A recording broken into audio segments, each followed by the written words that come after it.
Friends, ഞാൻ ഹർലാൽ. എന്തൊക്കെയുണ്ട് വിശേഷം? എല്ലാവരും സുഖമായിട്ടിരിക്കുന്നു വിശ്വസിക്കുന്നു. എല്ലാവർക്കും തന്നെ എന്തൊരു നല്ല ദിവസം ഉണ്ടാവട്ടെ എന്ന് ആശംസിക്കുന്നു, പ്രാർത്ഥിക്കുന്നു. അതോടൊപ്പം നമ്മളിപ്പോൾ ചെയ്തു വരാറുള്ള ജമ്പിങ് ആൻഡ് സ്ട്രെച്ചിങ് വ്യായാമമാണ് ഇന്ന് കാണിക്കാൻ പോകുന്നത്. സ്ട്രെച്ചിങ് ആണ്.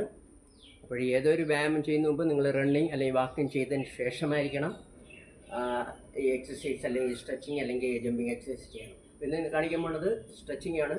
ഇപ്പോൾ ആരാംശം രണ്ട് കാലും നമുക്ക് പറ്റുന്ന രീതിയിൽ ഡിസ്റ്റൻസ് വയ്ക്കുക. നമ്മളെ റൈറ്റ് ഹാൻഡ് നേരെ നമ്മൾ റൈറ്റ് കാലിൻ്റെ കീഴ് ടച്ച് ചെയ്യുക. ഞാൻ കാണിക്കാം, നോക്കുക. എത്ര നിങ്ങൾക്ക് ഹോൾഡ് ചെയ്യാൻ വയ്ക്കാൻ പറ്റും മേലോട്ട് നോക്കുക, ഹോൾഡ് ചെയ്ത് വെക്കുക.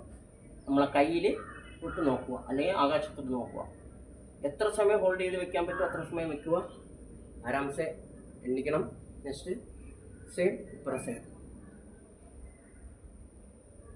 ഒരു കൈ നേരെ ആ കാലിൽ ടച്ച് ചെയ്യണം അല്ലെങ്കിൽ തറയിൽ ടച്ച് ചെയ്യാം. ഒരു കൈയിലോട്ട് നോക്കുക. അപ്പോൾ നിങ്ങൾ എത്ര സമയം സ്ട്രെച്ച് ചെയ്യാൻ പറ്റും അത്ര സമയം ഹോൾഡ് ചെയ്ത് വെക്കണം. ഓരോരുത്തർക്ക് പറ്റുന്ന രീതിയിൽ എത്ര വേണം. ചിലവർക്ക് ചെറിയ സമയം പറ്റത്തുള്ളൂ, കുറച്ച് പേര് ശരിക്കും സമയം പറ്റും. ഓക്കെ, പറ്റുന്ന രീതിയിൽ വയ്ക്കുക.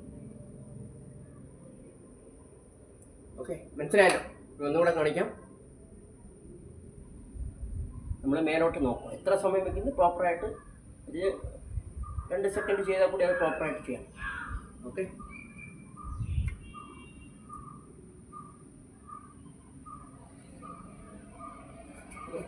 നെക്സ്റ്റ് കാണിക്കുമ്പോൾ വ്യായാമം നേരെ നമ്മൾ നിന്നിട്ട് സ്ട്രെയിൻ ചെയ്യും. അങ്ങനെ ഹോൾഡിങ് നമ്മൾ സെയിം ബാക്ക് സൈഡ് നോക്കാൻ ട്രൈ ചെയ്യുക. നമ്മൾ എങ്ങനെ നിന്ന് അതിൻ്റെ ബാക്ക് സൈഡ് നോക്കാൻ ട്രൈ ചെയ്യുക. 2 കൈയും ഹോൾഡ് ചെയ്ത് വയ്ക്കുക.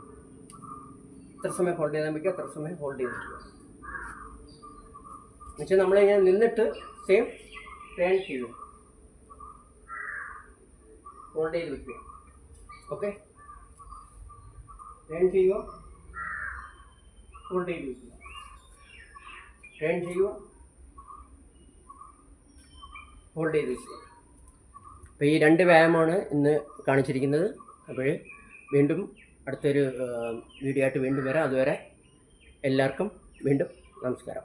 അപ്പോൾ എൻ്റെ ഈ വീഡിയോസ് ഇഷ്ടപ്പെടുന്നുണ്ടെങ്കിൽ, നിങ്ങൾക്ക് എന്തെങ്കിലും ഉപകാരപ്രദമാവുന്നുണ്ടെങ്കിൽ തീർച്ചയായിട്ടും ഷെയർ ചെയ്യുക, ലൈക്ക് ചെയ്യുക, കമൻറ്റ്സ് ചെയ്യുക. നിങ്ങളുടെ അഭിപ്രായങ്ങളെല്ലാം കമൻറ്റ്സിലൂടെ അറിയിക്കണം. നമസ്കാരം.